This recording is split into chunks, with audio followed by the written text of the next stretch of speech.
ಶ್ರೀ ಗಣಪತಿ ಶಾರದಾ ಗುರುಭ್ಯೋ ನಮಃ. ಚರಿತಂ ರಘುನಾಥಸ್ಯ ಶತಕೋಟಿ ಪ್ರವಿಸ್ತರಂ ಏಕೈಕಮಕ್ಷರಂ ಪುಂಸಾಂ ಮಹಾಪಾತಕನಾಶನಂ.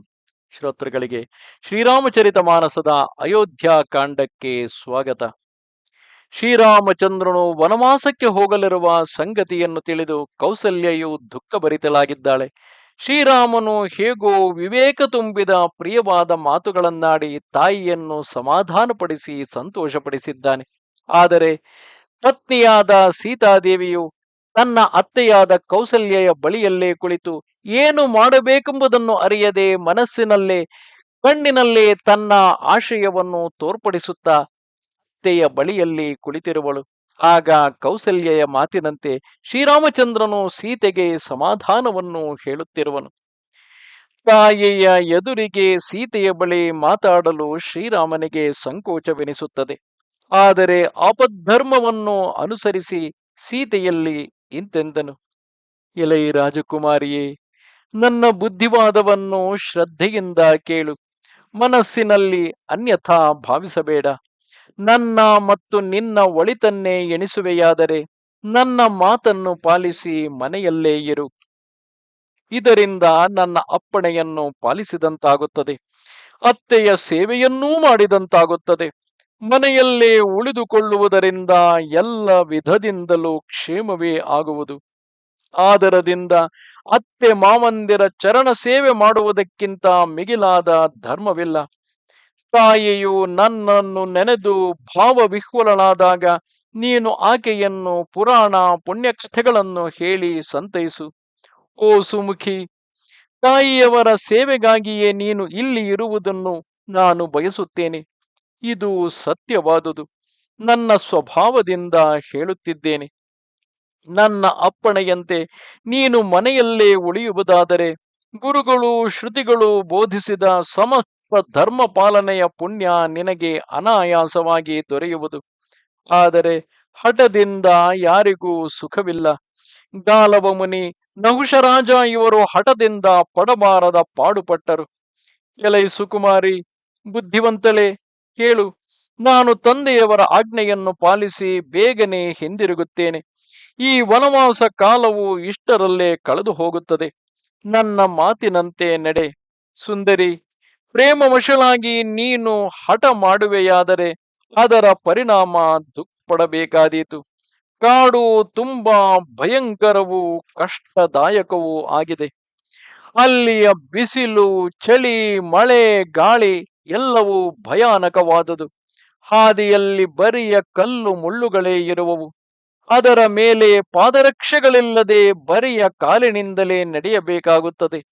ನಿನ್ನ ಚರಣಗಳು ಕಮಲಗಳಂತೆ ತುಂಬಾ ಕೋಮಲವೂ ಸುಂದರವೂ ಆಗಿದೆ. ದಾರಿಯಲ್ಲಿ ಬಹು ದುರ್ಗಮವಾದ ಪರ್ವತಗಳಿವೆ. ಗಿರಿ ಗುಹೆ ಕಂದರಗಳು, ಕಣಿವೆಗಳು, ನದಿ ನದಗಳು, ಹಳ್ಳ ಕೊಳ್ಳಗಳು ದಾಟಲಶಕ್ಯವೂ ಆಳವಾಗಿಯೂ ಇರುವವು. ಅವುಗಳನ್ನು ಕಣ್ಣಿನಿಂದ ನೋಡುವುದು ಭಯಾನಕವೇ. ಹುಲಿ, ಕರಡಿ, ಸಿಂಹ, ತೋಳ, ಆನೆಯೇ ಮೊದಲಾದ ಪ್ರಾಣಿಗಳ ಗರ್ಜನೆಗೆ ಎಂತಹ ಧೈರ್ಯವಂತನ ಎದೆಯು ತಲ್ಲಣಿಸುತ್ತದೆ. ಅಲ್ಲಿ ನೆಲದ ಮೇಲೆ ಮಲಗಬೇಕಾಗುತ್ತದೆ. ಗಿಡದ ತೊಗಟೆಯ ಬಟ್ಟೆಯನ್ನು ತೊಟ್ಟುಕೊಳ್ಳಬೇಕಾಗುತ್ತದೆ. ಕಂದ ಮೂಲ ಫಲಗಳೇ ಅಲ್ಲಿಯ ಆಹಾರ. ಋತುಧರ್ಮಕ್ಕನುಸಾರ ಲಭಿಸುವ ಫಲಗಳನ್ನೇ ಭಕ್ಷಿಸಬೇಕು. ಒಮ್ಮೊಮ್ಮೆ ಅವೂ ಕೂಡ ದೊರೆಯಲಾರವು. ಇದಲ್ಲದೆ ನರಭಕ್ಷಕರಾದ ರಾಕ್ಷಸರು ಅಲ್ಲಿ ವಿಹರಿಸುತ್ತಿರುತ್ತಾರೆ. ಅವರು ಕೋಟಿ ತೆರನಾದ ಕಪಟ ರೂಪ ಧರಿಸುವಂತಹವರು. ಬೆಟ್ಟದ ನೀರು ತುಂಬಾ ಶೀತವಾಗಿದ್ದು ಬಾಧಿಸುತ್ತದೆ. ಅಡವಿಯ ತೊಡರುಗಳು ಹೇಳಿ ಮುಗಿಯುವಂತಹುದಲ್ಲ.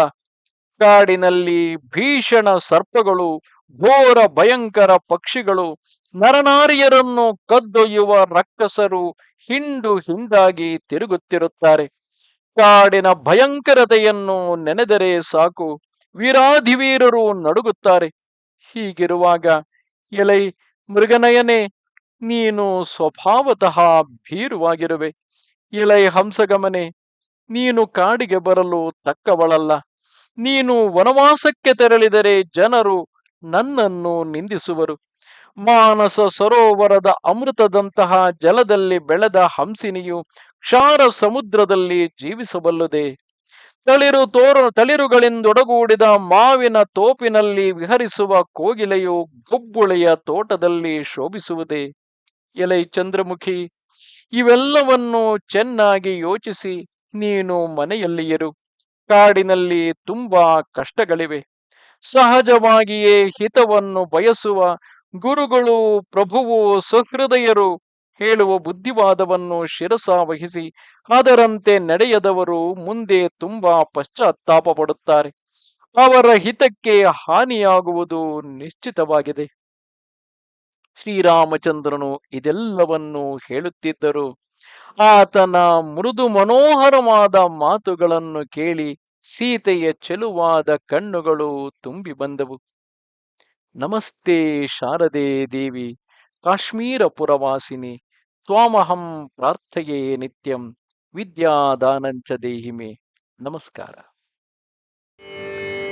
ಶ್ರೀರಾಮಚಂದ್ರ ಕೃಪಾಲ ಭಜ ಮನ ಹರಣ ಭವ ಭಯ ದಾರುಣಂ.